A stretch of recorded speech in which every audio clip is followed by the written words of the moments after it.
1951년 3월 2일 NBA는 리그 역사상 첫 올스타전을 개최하였습니다. 그리고 그 이후 올스타전은 선수들에게는 휴식을 관중들에겐 새로운 볼거리를 제공하며 순식간에 리그 관행으로 자리 잡았죠. NBA는 어떻게 그리고 왜 올스타전을 만들었을까요? 오늘은 NBA 올스타전의 역사를 한번 알아보겠습니다. 1951년 당시 농구계는 그해 벌어진 대학농구 점수 조작 사건으로 혼란스러운 상황이었습니다.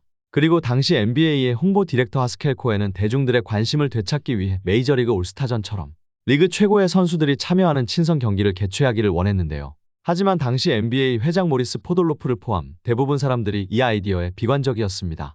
보스턴 셀틱스의 구단주 월터 브라운만 빼고 말이죠.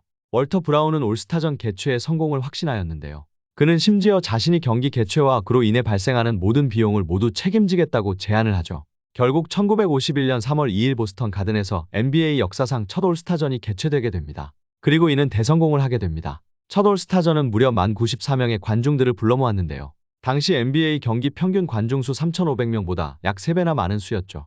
이후 NBA 올스타전은 1970년대에 들어서면서 변화를 맞이합니다.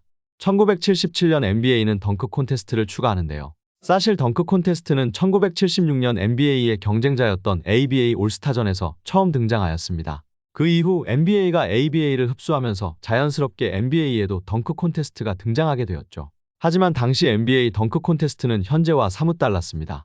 당시 덩크 콘테스트는 올스타전 이벤트가 아닌 시즌 토너먼트 형식으로 진행되었는데요. 경기 하프타임 때 각 팀 선수가 한 명씩 나와서 1대1 덩크 콘테스트를 펼쳤죠. 다음 시즌 NBA는 덩크 콘테스트를 폐지하고 호스 콘테스트를 추가하는데요. 하지만 이 역시도 큰 호응을 얻지 못하였고 결국 한 시즌 만에 폐지가 됩니다. 그 이후 1984년 NBA는 덩크 콘테스트를 부활시킵니다. 그리고 이때는 덩크 콘테스트가 올스타전 이벤트로 진행이 되었죠. 1985년에는 덩크 콘테스트에 도미닉 윌킨스, 줄리어스 어빙, 클라이드 드렉슬러, 마이클 조던 등 수많은 레전드들이 참여하였고 큰 호응을 얻게 되며 올스타전을 대표하는 이벤트로 성장하게 됩니다. 또한 NBA는 1984년 올스타전 이벤트에 레전드 게임을 추가하는데요.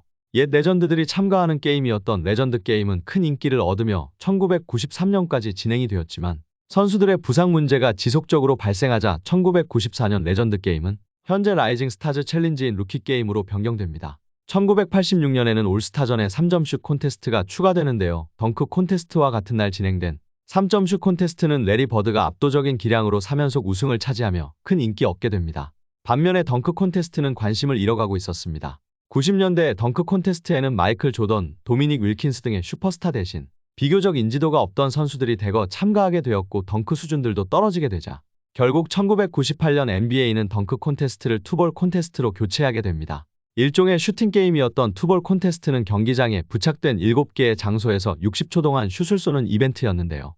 WNBA도 참여한 이 콘테스트는 각 장소마다 점수가 달랐으며 WNBA 선수 1명과 NBA 선수 1명이 팀을 이루고 60초 동안 가장 많은 점수를 획득한 팀이 우승을 차지하는 방식이었죠. 1999년에는 NBA 로그아웃으로 올스타전이 취소가 되는데요. 2000년 다시 부활한 올스타전은 루키 게임을 1년차 선수들과 2년차 선수들이 맞붙는 루키 챌린지로 바꾸게 됩니다.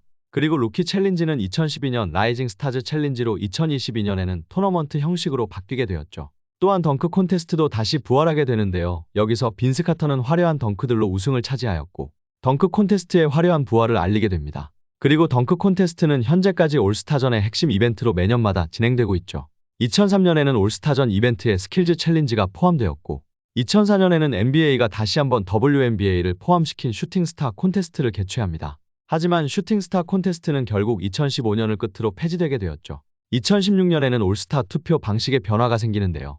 팬 투표 반영 비율을 50%까지 줄이고 선수 투표 25%, 미디어 투표 25%를 반영하기로 결정하였죠.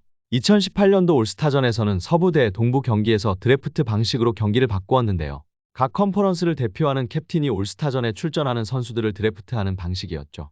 하지만 결국 2023년을 끝으로 다시 서부 대 동부 맞대결로 올스타전은 바뀌게 됩니다. 그리고 이때 2020년도 올스타전부터 사용되던 타겟 스코어도 같이 폐지되었죠.